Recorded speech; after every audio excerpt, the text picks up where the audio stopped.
Hey there, you're listening to Scale with Success, the podcast built for course creators.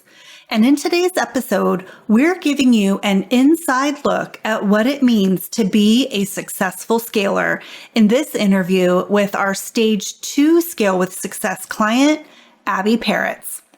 In this open and honest interview, Abbi shares what it took to break through a six-figure revenue plateau and even where she got stuck when building up her team.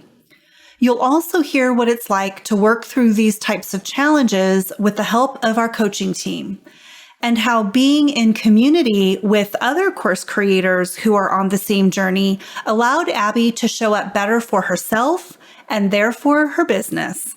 So if you're looking for inspiration of what's possible for you, and an inside peek at what the experience is like inside Scale with Success, then keep listening because you're going to get all of that in this interview with Abbi. So stay tuned. My name is Caitlin Batcher, founder and CEO of Scale with Success, and I'm on a mission to help course creators all over the world grow their business in a way that is profitable and scalable. Together with my co-host and director of marketing, Carrie Price, we're sharing revealing conversations about what it really takes to scale an online course business to millions of dollars per year. Join us here to discover the tough decisions we've had to make, the biggest failures we've had to bounce back from, and the learnings that emerged every step of the way. We are so grateful that we have the chance to share it all with you right here on Scale with Success, the podcast built for course creators. Let's get started.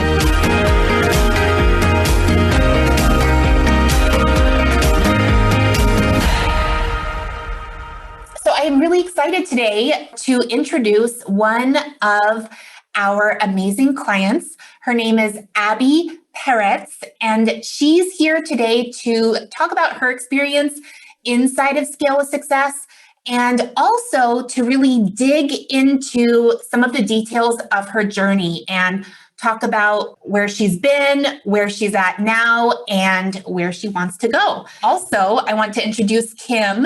Kim McCarter is the coach coordinator for our program Scale with Success, and she is here joining us because she has an even deeper understanding of Abbi's business than I do. And so she's going to make sure that we're pulling up all of the juicy bits. So thank you, Kim, for being here as well. Excited to be here with you guys. So with that, I would love it, Abbi, if we could start out by having you tell us a little bit about your course and why you're so passionate about serving your students. Sure. We've blocked like 8 hours for this, right? Because I love That's right. talking about this. Okay. Kim's saying no. We did not. Oh. When I first created my course, it was the course that I wished I'd had when I'd gotten started in freelance writing, 22 years ago. So I've worked as a freelance writer for all that time. And when I started, I truly knew nothing about what that meant and how I would get people to pay me. So I created Writing for Money to give other women, mostly moms, what I wish I'd had when I got started. And I'm crazy passionate about helping moms understand that you don't need to make a choice between kids and career. You get to have both, and you get to define what having both means for you. For me, what's so exciting is working with women who send me emails and messages and whatevers that say things like, because I'm earning my own money now, I could walk away from an abusive marriage. Or because I'm earning my own money now, I can say yes to my kid when he wants to, learn how to skateboard. I can do these things that I didn't think were possible. I can stand up for myself, and it spills over to all these different areas of their lives when they're making their own money, when they're in control of their own time and their lives, and when they are not beholden to a boss or a toxic workplace or under the thumb of a spouse who might not be as forthcoming with the money. And just even when everything is awesome in your marriage, let's not get the wrong idea. I am passionately in love with my husband and have been for 25 years. And it still is really awesome when I can say things like, yes, I've booked these business class tickets on the plane because a long plane flight and coach is not what I want right now. So yeah, it's kind of cool. Yeah. First of all, this is a side note, but how did you get into, like, were you previously a writer, or how did you how did this course come about? Yeah. So when I had my first baby, I was 23 years old. I got married when I was 20, and I had a job working as a junior copywriter. And when I had the baby, I was like, well, I don't want to work in an office anymore. That sounds awful. I want to be home with my baby. And also, I don't want to wear pants with buttons on them. And so I looked for a job that would allow me to be at home and not wear pants with buttons on them. And freelance writing seemed like a really good fit, except that I had no idea what that meant and how I would get people to pay me money to do something. So I had to figure it all out by myself. And I did. And again, back in the dark ages, 1999, before the internet was a big thing, and we didn't have Google, we had Alta Vista. These were the good old days. And I read everything that I could, books from the library on how to be a freelance writer, and built up a business and worked my way to earning a consistent $3,000-$4,000 a month while birthing and rearing 5 children, including 2 who have some special needs. So this was a way for me to be flexible with my time, to get the income that my family needed. We relied on it along with my husband's income, and to be present for my kids in the way that I needed to be. So yeah, when I thought about making a course, this was the thing that I knew really well how to do. Did you have, prior to creating your online course, did you have any apprehensions to creating your online course, to kind of getting it out there into the internet webs? Well, so that's a great question. I'm a person who tends to do things and then think them through later. So for example, when I was 18, I moved from the United States to Israel by myself, mostly because my dad told me I couldn't. And I was like, I'm 18, I can do whatever I want. So smart thinking it through has never been my strong point. So when I decided it was time to create a course, I had done, in my freelance writing career, I had done a lot of work for corporate clients who needed online training, like they needed to certify employees. So for example, Caitlin, you're in California. In California, employers of companies over a certain number of employees have to certify employees on like sexual harassment training every year. And a lot of that's done via online courses. So I created a lot of that content for corporate clients. So I had some experience in this whole online education world. And I really accidentally fell into the concept of online courses. I guess I probably had a little bit of apprehension about putting this thing out in the world and would people actually want to buy it. But I don't know. I suffer the delusion that I'm the most fascinating person in the world. And of course, people would want to learn from me. And of course, they would want to listen to me talk about these things all day long because I am just so interesting. So there's a little bit of that. And a lot of, I'm just going to do this and figure out the bits and pieces later. Yeah, I love that. I also am a learner by doing. So I do like to have the plan, but even I can't spend too much time on the plan because I prefer to get started and then kind of adjust as needed. Okay, so let's talk a little bit about what was going on in your business and life before you decided to enroll in Scale with Success. Yeah, I'd gotten to a point where my business had grown pretty significantly. Well, I had taken a break in my business. I had been working as a freelance writer up till 2013. And at that point, my 5 kids were all a little bit older and I had full days to myself and things were pretty cool. And then my middle son, who's developmentally disabled, was diagnosed with cancer, and that sucked and it was horrible. And I stopped working completely for a couple of years. And when I came back to work, I didn't have as much patience for client work as I had before. And I also fell into teaching other moms of kids with cancer how they could do some freelancing and bring in some income during this wildly unpredictable time in their lives. So I started this whole successful freelance mom thing really without a clue, built a course and got some students into it. In that first year, I stopped working with freelance writing clients and just worked on the course and brought in around $70,000. And then I eased back into also writing for clients, but I really niched down on the service that I was offering to clients and built out the course business. So the first year I did 70 grand. The second year I did like 140 grand. And the third year I did 320. And I was like, this is kind of cool. I feel like this is a thing. I feel like this is working.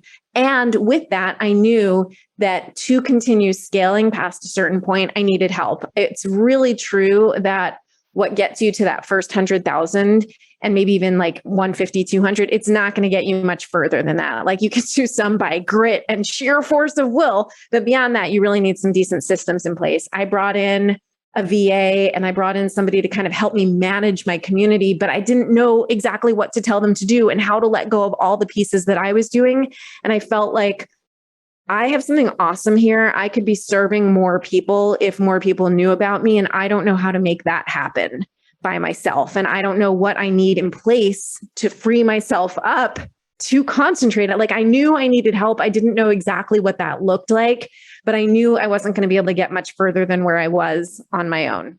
Kim, when you think back to when Abbi first joined us and your conversations with her, did that level of frustration come through where it's like, I can relate to this, Abbi. Like I'm a motivated person. I can get from point A to point B by putting in some hard work, and I can feel good about that. And so when I'm putting in the hard work and I don't see a result, I'm like, what the heck is going on here? Yes. So one thing I think the coaches and I love about having Abbi in the program is that she gives herself the grace to be vulnerable with us and share like what challenges are coming up. She's always going to ask a question, and she's always going to make sure that she's also encouraging others to ask their questions as well. And one of the things that she worked on and has been working on over the last couple of months is the growth of the team, how to delegate, and how to make use of the desires that she really wanted, because she wanted the time freedom. And then she got it and she was like, well, what am I supposed to do now? I'm not doing anything. Why am I not doing anything? All of those beliefs came up and I was like, wait, this is what you asked for. So it was a huge adjustment for her, but she's worked through it really, really well. Even recently matter of fact, I think that's Abbis story to tell about some of the challenges that came up with the new time management system and being able to delegate to the team. So Abbi, I think that would be a great way to share, like once you had your evergreen funnel up and running and you were making those core sales, but you saw other areas you wanted to strengthen in the team. What was that challenge like for you? Yeah, it was really hard. I was in scale and I had the support, and I came to a call and I literally said to Kim, like, I don't know what I'm supposed to be working on. When I sit down at my desk, what am I supposed to be doing? And she said, well, first of all, you're supposed to take a little time away from your desk, girl. But then she said, after that, like there were so many amazing trainings inside of Scale, and she helped me like figure out where I needed to start, what I needed to be watching, and then what to focus on so that I could say to my business manager, all right, you know what? We need a team member to fill in this gap. We need someone to do this. I had a VA who we were paying a lot of money for some low-level tasks. And that was something that Kim really helped me identify and see. Like part of the reason I was feeling stress is there was a lot of money going out for stuff that didn't need to be costing me that much money. So she helped me really refine those hiring practices, really to get clear on, well, what are the tasks that need to be done? She really pushed me to detail that out. And there's a part of me, like these past few months have been some of the scariest in my life. And I've had a kid with cancer. Like this was really scary stuff. I was like, I don't even want to sit at my desk because then I have to think about grown-up things. And that's not fun. I mean, I'm 45 and it just like, it terrified me. Like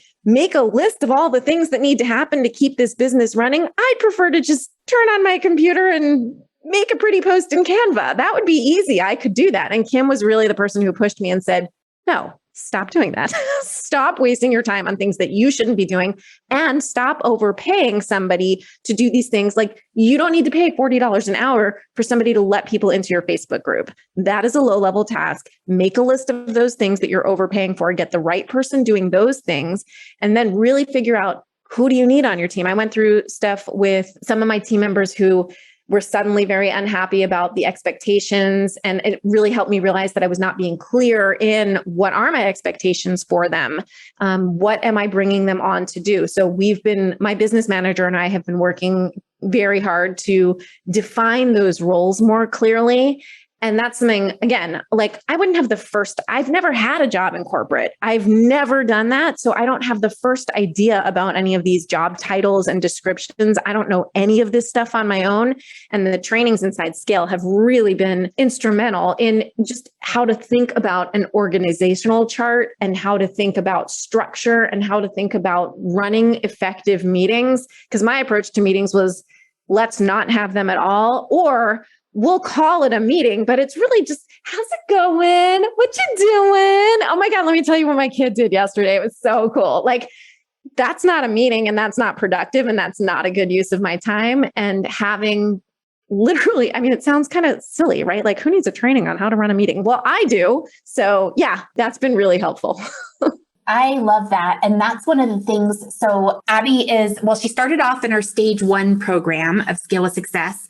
And then she upgraded into stage 2, which is really for course creators that are starting to build out their team. And when I first started my business, I didn't have corporate experience. So I'd worked in the cosmetics industry and retail for a while. That was as close as I came to corporate, right? Like working for Macy's or Nordstrom.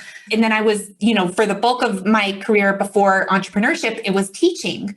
And so I had no concept of like, how frequently should you communicate with your team? What does the structure of your team look like? And all of those things, much like you started your journey and had to learn things the super slow, hard way, I also had to learn things the super slow, hard way. And it's so fun to be able to create trainings like the Accountability Builder, where you can learn how to structure your team, or like the 30-day hiring process, where we walk you through, here's exactly what you need to do to get someone to, pick the best candidate in 30 days, or the 90-day onboarding process, like all of these different things that, just like you were saying, I wish I had those when I was, beginning to scale my business, because it would have just saved me so much heartache. And when I think about where my business could be at this point, if I had a program like this that I had enrolled in back then, holy bajolies, like I would be way further ahead. But I am grateful for what I have, and I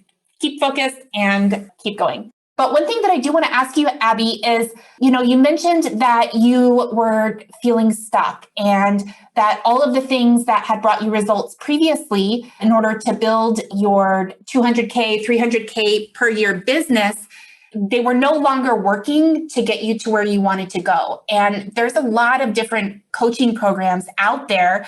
And I'm just wondering, what made you choose Scale with Success? What made us a really good fit for you? So it was a couple of things. I spoke to a student who had been through the program, Sarah Noked, who, like me, lives in Israel, and I have regular calls with her. And she spoke extremely highly of the program. And there are a lot of people who, before they join a program or right after they join, they're like, yes, it's the greatest thing ever. And then like 8 months down, they're like, it's okay.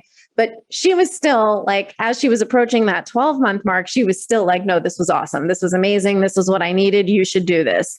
There was also, and this will sound a little weird. I've had a problem where in the past, when I've done a program with somebody who I really, really like, I admire this person and I put them on a pedestal, and then I do a program with them and I'm like, oh, well, she's totally human and flawed. And now I'm seeing all the flaws up close. Here's the thing, Caitlin, I didn't know anything about you, so I didn't have a pedestal to put you on. And I mean that in the best possible way. Like, I wasn't coming in from this place of hero worship. I wasn't coming in from this place of, well, I really need Caitlin's eyes on my stuff, and that's the only way I'm going to know if I'm doing this correctly. This is horrible to say, but I had never heard of Kim McCarter before. And now I'm like, the president of the Kim McCarter fan club. So yeah, I mean, like, I came into this space almost with no expectations. I knew that my friend and business colleague who I trusted and who has proven results, I knew that she had gotten results and this was a program that had helped her. But I came in as kind of a blank slate. I knew about your Facebook course. I'd seen you do some Facebook Lives in the past, but I hadn't ever been through one of your programs before. And so I didn't feel like, oh, I really need to see Caitlin's face every day. I did not know quite how much support there was in the program until I got on the initial call to talk about it. And one of the big things for me, as somebody who does live outside the United States, I always ask, well, what times are the calls? Am I even going to be able to make them? And so hearing that there were calls at multiple times and that there are times that I can make, that was important to me. There have been some programs that I've literally turned down because I know I'm not going to be able to make a single live call without sacrificing my health. And I really love my sleep, so I'm not going to do that. And that makes a difference. For me, I need sometimes that real-time feedback. This seemed to be, I liked the price point because I didn't want to hang out with people who were asking dumb questions. Can we say that? I didn't want to be around people who didn't understand what's a funnel. I wanted to be around people who were doing the work, who were committed to showing up. And I knew that being in community with those kinds of people were going to push me to do more and be more and show up better. Abbi, one of the things you mentioned is that you came into the program with zero expectations. So how do you think that actually allowed you to progress through the program? And do you think, like, because you had zero expectations and you didn't have Caitlin, like this hierarchy pedestal for Caitlin as the ultimate course creator, do you think that actually helped you like move through the program better and actually see the success that you've seen from the program? You know, I think that might have had something to do with it. I know that I was very conscious of when I got in, and I like open the portal and like, here's all my lessons and I've got to go through them in order and there's course compliance enabled. So I've got to check things off before I can move on. So I know that can be, I do the same thing in my own program. And I know that it's extremely frustrating sometimes to my students. And I also know the reason I enabled it is because everyone who came into my program would go directly to how to get clients. And I'm like, there's a reason that's module 4. You're not ready for that yet. You need to do 1, 2, and 3 first. So like knowing that and coming in and saying, all right, there's a process that's been built here and it's been built for a reason. And I'm going to go ahead and trust the process. And I'm going to do these steps in the order that I'm supposed to do them in. Even if I think maybe I know better. Well, if I really knew better, then I would already be making $1 million and I wouldn't have needed this program. Like I paid a lot of money for this and I'm going to step into it. I'm going to follow it. And I do think that having like that zero expectations, I certainly didn't expect that I would enroll in the program and that magic would happen and like confetti would sprinkle and I would suddenly have more sales. I knew that I had to do the work. And I did come in thinking, oh, I'm the smartest person in the world. So like, this will only take me a week to do phase 1. And it took me, 5 weeks. I'm okay with that. Like, I think that leaning into the process helped me a lot because I do see people who come in and who spend more time getting stuck and asking questions that aren't really questions, that are like, could I not do it this way and do it the way I would like to and still get results? And I know how frustrating that is for me in my own program with my own students. So I was really determined to not be that person. But you know what? You mentioned like not expecting confetti moments, but you have had some confetti moments since you've been in Scale with Success. What has been your favorite confetti moment so far? It would be hard to pick one thing. I had a realization yesterday when I was saying, like, right now I'm at this place where I'm feeling a tiny bit stuck at the income level I'm at now. But then I also took a step back and I'm like, all right, well, right now I'm pulling in $30K a month consistently and also not working very many hours. Like I'm working like an hour or 2 a week. Like it's ridiculous. So I was like, maybe if I'm on vacation right now, so I'm going to cut myself a little bit of slack. Hold up. Let me get this straight. Yes, she is at $30K a month working 2 hours a week. I was trying, that's what I was getting her to say. Wanted to be clear. Yeah. Like if I feel like, I'm on vacation right now. So I'm truly like, I'm checking in Slack on my phone. I'm like, sure. Like today, okay, this is awful. This is so terrible. Today I was at Copley Place in Boston with my friend and she was at the Christian Louboutin store buying shoes. And I did not actually buy shoes there because I'm not really a shoe person. I'm sorry, Kim, I'm not a shoe person. And so I know Kim's like, what are you talking about? I'll send you a picture of the shoes. But I'm like, literally the only work I did was I asked my business manager, hey, can you track down the addresses of our mastermind students because I want to send them some stuff. And that was my work for the day. Like I have the calls that I am responsible for and that I run, and I check Slack to make sure there are no urgent questions that only I can answer. But because I'm no longer the person who holds all the information in the business. There are very few questions that only I can answer. Yeah, occasionally there might be something, and then we can create a process around, well, how do we make sure that next time Abbi is not the only person who knows the answer to this question? But it's really true. Like, I'm on vacation, I'm doing very little, and we're still going to bring in around that 30K this month. So that is kind of cool. Remember, I mean, you guys know this, but your listeners might not all realize that 30K is not all profit, right? That's revenue. It's still pretty good. And learning to accept that and internalize that has been something that Kim has really, like, Kim got annoyed with me. There was one week when I was like, yeah, I had this, I launched the evergreen funnel to my existing list, and I only brought in 82 students. And she was like, wrong. That's not how we say that. So yeah, there have been some amazing moments. I created a high ticket program because I had the brain freedom to create a high ticket program. So I enrolled 5 women into a $10,000 program above and beyond my $1,297 program. And then when I discovered I was coming to America for vacation, I figured I'll offer a VIP experience to a student. I had a student who I love, who I adore, who I enjoy spending time with and think of it as fun, who paid $6,000 to come and hang out with me for 2 days. And we made a Target run together. Like, if that's not joy, what is? I love that. And you're so right. I feel like a lot of people don't get the leverage that's possible out of that online course. And being able to automate the sales and marketing process, being able to automate the delivery process of your course so that your students are being served inside of the community with or without you, and being able to do that with in just a few hours a week, which I know it didn't, obviously you're working a lot before that to like get it up and running. But once that's happening, it really frees up your time to think about, well, what is that next level offer that we're thinking of? And that's one of my favorite things to really dig in and work on with our scalers, is helping them, whether it's through the product vision map training or by submitting questions for the hot topics call. I love just being able to support you in really fleshing out those ideas. You have not submitted a question on that for the hot topics. You should totally submit a question, because I would love to get into like being able to layer that on top of that, since you have your online course like up, running, profitable, and that's providing really that security, foundation, time freedom for you. Now it's like the fun time to really get creative. And that's the point where I remember when after my online course was up and running, and I was like, man, I have so much time. Like I'm making $1 million a year. I have so much time, right? And then I was like, okay, now I'm ready to create, that next level offer. But if I hadn't been really focused on fully automating the course and leveraging it to its full potential, then I wouldn't have been able to go into that next step.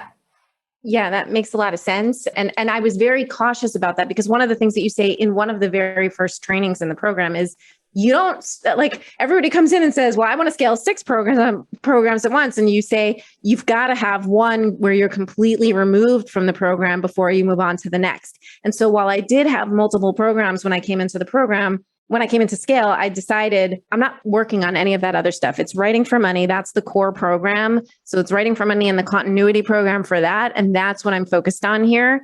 And it's really only been in the last 2 or 3 months that I'm like, okay, I think I did. Like, it's weird. It's like when your kid learns to walk and you're like, okay, I did all that work. And like, and now you can walk by yourself. Like, what do I do now? So there is that sense of, am I now allowed to start working on the next step? And it's weird. I mean, it's an adjustment. So, yeah. So, I mean, obviously you're on vacation, you have time to host these amazing VIP days that include going to Target, which I am in full support of. And you're able to do it by spending just a few hours a week on your business. What do you think has been the most helpful or impactful part of our Scale with Success program for you?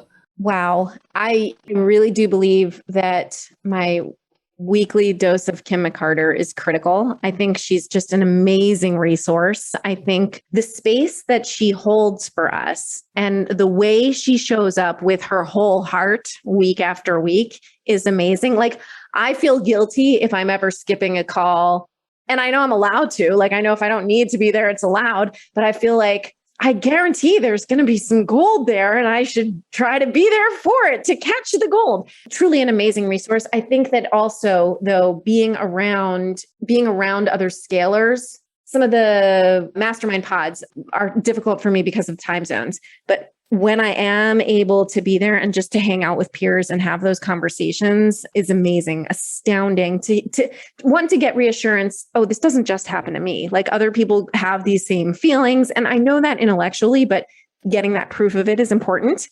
Honestly, I think it's also important. I think the Facebook community, being able to get coaching, even when I just like word vomit out there, I'm like, blah, blah, blah, and then a coach will come back and say, what is your actual question? And I'm like, yes, okay, that would be good if I could pull that out from this. Being able to go and ask my questions in real time when I need to, it's being able to be around other people who are doing the work and who are coming up against the same rough spots and seeing proof that just because there's a mountain in front of us doesn't mean there's not a way to climb over it. And I bet if we all sit down together and talk it through, we can figure out how we're going to get over this. I love that. And you've been in the program for a while now, but I really look forward to seeing, I just can't imagine, where are you going to be a year from now? The progress has just been so insane. My own mind can't fathom, what will it be like if we sit down again 12 months from now? What are the wins you're going to be sharing? What are the big aha moments you're going to be able to share and say, you know what? Okay, I cannot believe I actually said that or believed that or whatever. I have changed so much. And I really thank you so much, Abbi, for just showing up and being completely transparent.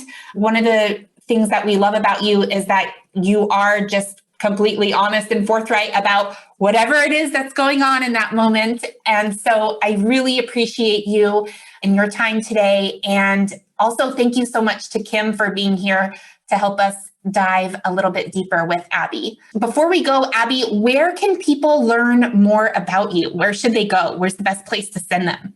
Absolutely. I am online at successfulfreelancemom.com and I'm on Instagram as @Abbi Perets. Awesome. Well, thank you so much. And we'd love to hear what you thought of this episode and what your biggest takeaway was. So if you are listening, make sure to send us a DM on Instagram and let us know what your biggest takeaway was. All right. Thanks, guys. Talk soon. Are you ready to scale your online course business so you can impact the lives of more people and create real change in the world? Join us inside our signature program, Scale with Success, where you'll get the content, coaching, and community you need to successfully implement our proven process to help you scale, so you can start reaping the rewards of running a highly profitable online course business. Scale with Success is a multi-year group coaching experience built for online course creators who are ready to scale their business to and through $1 million with certainty as a result of having the right support at the right time. What are you waiting for? Click over to scalewithsuccess.com and apply now.